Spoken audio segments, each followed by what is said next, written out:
Fala galera, meu nome é Marcelo.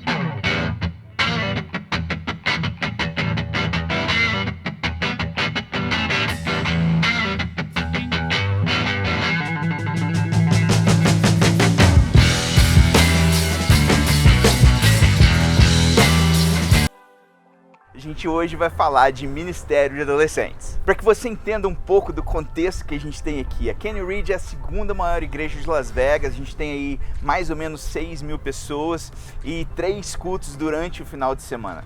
Há 2 anos atrás, quando eu me tornei o pastor de adolescentes aqui da igreja, os adolescentes da igreja eram mais ou menos 3% do total de pessoas vindo nos cultos do final de semana. E 8 meses depois, a gente tinha no culto de sábado 3 vezes mais adolescentes do que a gente tinha quando começou. E no culto de domingo, a gente tinha 2 cultos no domingo de manhã. O primeiro culto a gente tinha 50% mais adolescentes. E o segundo culto a gente tinha dobrado o número de adolescentes. E aí no final de 2019 a gente estava cheio de expectativas, 2020 chegando e aí, boom, uma pandemia global aconteceu. Acho que você sabe do que eu tô falando. E ninguém tinha resposta pra nada, uma confusão total, acabou o papel higiênico nas prateleiras. E aí as coisas ficaram ainda pior, porque a gente teve que tomar uma decisão, se a gente ia manter a igreja aberta ou se a gente ia fechar a igreja. E aí a gente tomou a decisão para proteger a nossa comunidade de fechar a igreja e não ter mais culto durante o final de semana. E a gente teve que manter esse formato por 8 meses, 8 longos meses, até que finalmente a gente pôde reabrir a igreja. Só que cheio de restrição, uma igreja que tem 3.300 assentos, a gente podia ter 250 pessoas dentro da igreja. E nesse momento você pode estar pensando, mas o que isso tem a ver com o Ministério de Adolescentes? É que no meio dessa loucura toda, com todas as dificuldades, com todas as incertezas, não tendo resposta para nada, o nosso Ministério de Adolescentes chegou a 15% do total de pessoas participando no final de semana. A gente nunca teve tanto adolescente participando do time principal de louvor da igreja, a gente nunca teve tantos pais participando das atividades que a gente faz, a gente nunca teve os adolescentes tão envolvidos e tão apaixonados por estar aqui na igreja e participar dos eventos que a gente tem feito. E talvez o que você está se perguntando aí agora é como que vocês passaram de 6% para 15%. Passa esse manto aí, varão, desenrola esse rolo que eu quero aprender. E é por isso que eu tô aqui hoje. Segura aí então. 10 características para um ministério de adolescentes romper em meio ao cenário atual. A primeira característica é entenda quem é o seu público. Os adolescentes de hoje são completamente diferentes de 30, 20, 10 ou mesmo um ano atrás. Mesmo dentro de uma cidade, você pode ter adolescentes que têm uma realidade completamente diferente de outros que estão do outro lado da cidade. E copiar o que alguém está fazendo em outro lugar, em outra igreja, provavelmente não vai funcionar da mesma forma para você.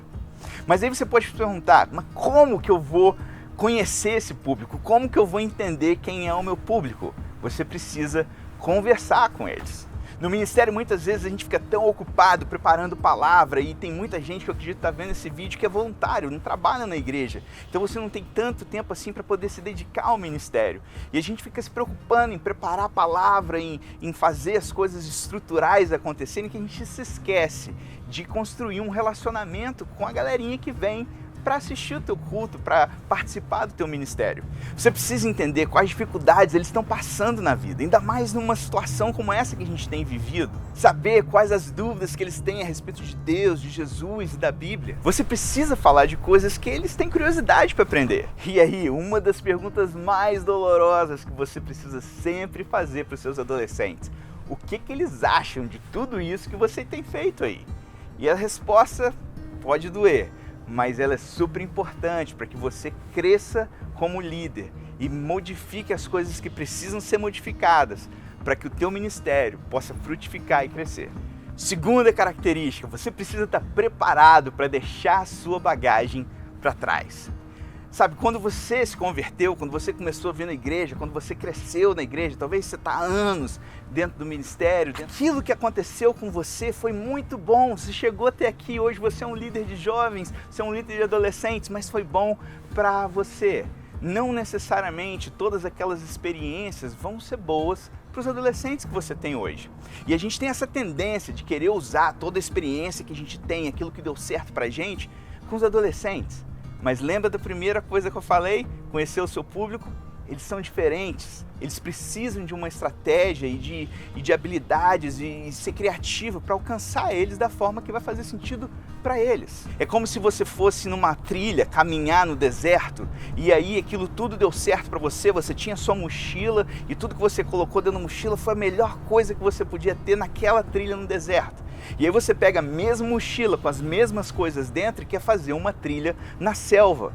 É outra realidade, é outra caminhada. Você precisa de uma mochila com as ferramentas certas para poder fazer aquela trilha na selva. A terceira característica, seja flexível. Uma das coisas que a gente teve que aprender mais foi como ser flexível.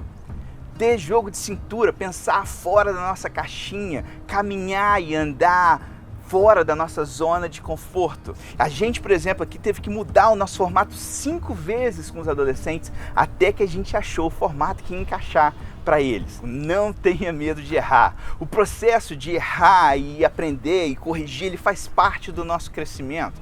Quando a gente tem medo de errar, a gente fica travado e as coisas não caminham do jeito que poderia caminhar. Eu me lembro pouco mais de 2 anos atrás, quando eu vim aqui para um processo de entrevistas, e uma das coisas que eu tinha que fazer era pregar para os adolescentes.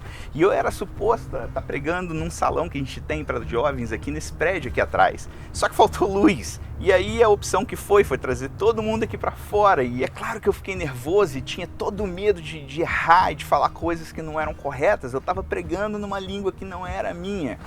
E aí, num determinado momento, eu sempre uso umas piadas com os adolescentes para fazer eles rirem e ficar descontraído. E aí eu tinha 3 regras, né, para que eu tinha que compartilhar com eles, eu queria compartilhar com eles no início. E aí eu falei, a primeira regra é isso, a segunda regra é aquilo. E aí eu falei a terceira regra. O problema é que a palavra terceira, em inglês, ela é muito próxima da mesma palavra que é usada para cocô de cavalo. E o que soou naquele momento foi a segunda opção, não foi a primeira. Eu cometi um erro, mas é tão interessante que naquele erro eu atingi o objetivo que eu estava querendo, porque todo mundo riu. E aí eu me dei conta do que eu tinha falado e deixei aquilo passar e fui embora. E foi bacana, porque foi o quebra-gelo que eu estava precisando naquele momento. Então não tenha medo de errar. Os erros, eles podem te ajudar a alcançar os objetivos que você está querendo. Porque na pior das hipóteses, você vai aprender com eles. Característica número 5, para mim, é a mais importante de todas. Quero enfatizar isso. Tenha relacionamento com eles. Sabe, nesse tempo que eu tenho trabalhado com adolescentes e com jovens, é muito difícil um adolescente vir para mim e falar assim: pô, pastor, aquele dia que você pregou em 2 Coríntios, capítulo 2, cara, nunca vou esquecer isso na minha vida. Acontece, mas sabe o que eu escuto mais? É quando um adolescente vem para mim e fala: pô, pastor, aquele dia que eu tava mal, que aquela situação estava acontecendo na minha vida e você veio e me chamou para ir fazer um lanche e conversou comigo. São esses momentos que os adolescentes nunca vão esquecer. Vai ficar guardado na memória deles para sempre. E eu não estou falando aqui que estudar a Bíblia não é importante, muito pelo contrário, é o fundamento de tudo aquilo que a gente faz. Mas estudar a Bíblia sem mostrar para eles como colocar a Bíblia em prática não tem muito sentido. E aí você pode estar pensando aí, pô, mas eu tenho 50 adolescentes, 80 adolescentes, como que eu faço isso? Como que eu construo esse relacionamento com esse monte de adolescente em volta de mim? É aí que vem a próxima característica. Empodere os seus líderes. Eu sei que essa palavra às vezes pode ter uma conotação meio esquisita, mas é tão importante. Eu estou assumindo aqui que você já entendeu que essa parada de trabalhar com adolescente não é serviço para uma pessoa só. Você precisa de ter gente te ajudando. E eles precisam ser a ferramenta-chave para o teu ministério. Os melhores resultados que a gente tem experimentado aqui são em grupos de 8 até 15 adolescentes. É nesse momento, nesses pequenos grupos, que eles crescem mais espiritualmente e em liderança. E é claro que eu invisto tempo com esses líderes. Levo eles para tomar café, para lanchar, convido eles para vir na minha casa. A gente até viaja junto muitas vezes, para que esse relacionamento com eles e o discipulado com eles possa ser algo que eles tenham como multiplicar no pequeno grupo que eles estão liderando. Poxa, mas é tão difícil recrutar líderes. É aí que vem a próxima característica. Muito provavelmente, os melhores líderes que você pode ter, você já tem no meio dos adolescentes que você tem no seu ministério. Não tenha medo de usar adolescentes para liderar outros adolescentes. Eu sei que pode parecer absurdo e muita gente vai falar assim: ah, mas eles não conhecem o suficiente da Bíblia, ah, mas eles não são maduros o suficiente. Deixa eu te falar uma coisa, eu já escutei tanta besteira vindo de adultos liderando adolescentes. Não interessa quem está liderando, você sempre vai ter que estar por perto para ajudar a corrigir essas coisas. E os adolescentes, eles têm essa relação entre eles que é tão mais fácil, é tão mais natural, não precisa ser forçada. Eles já são amigos. E eu tenho certeza que se você começar a olhar no teu ministério, você vai identificar vários adolescentes que têm esse potencial de liderança. Do grupo de 18 líderes que eu tenho hoje, metade deles são adolescentes. E eu vou te falar, nos grupos deles é onde eu vejo mais multiplicação e mais crescimento e liderança surgindo no meio deles mesmos. A oitava característica que eu tenho para compartilhar hoje é: invista em um modelo que prioriza mais o descobrimento da Bíblia e o entendimento da Bíblia do que necessariamente alguém ensinando a sua própria visão pessoal do que a Bíblia quer dizer. Eu entendo que cada igreja no Brasil tem uma característica e tem as suas doutrinas, mas no meio disso ainda tem espaço para você deixar os seus adolescentes descobrirem a Bíblia. Ler a Bíblia e tentar entender o que Deus está querendo falar com eles especificamente. Mas se você tem esse medo de como as coisas vão caminhar e como os adolescentes vão lidar com essa posição de liderança, é aí que você precisa se atentar à próxima característica: acompanhe seus líderes de perto.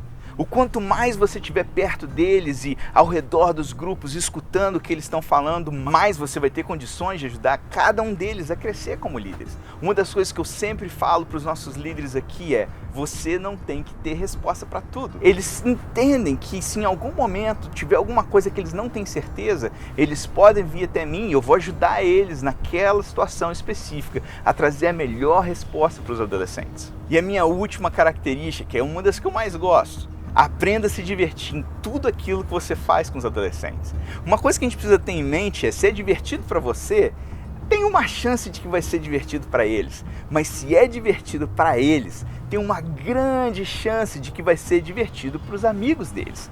E é aí que a multiplicação acontece, é aí que eles vão trazer aquela mensagem para os amigos e falar: cara, você tem que vir para a minha igreja, é tão bacana o que a gente faz lá.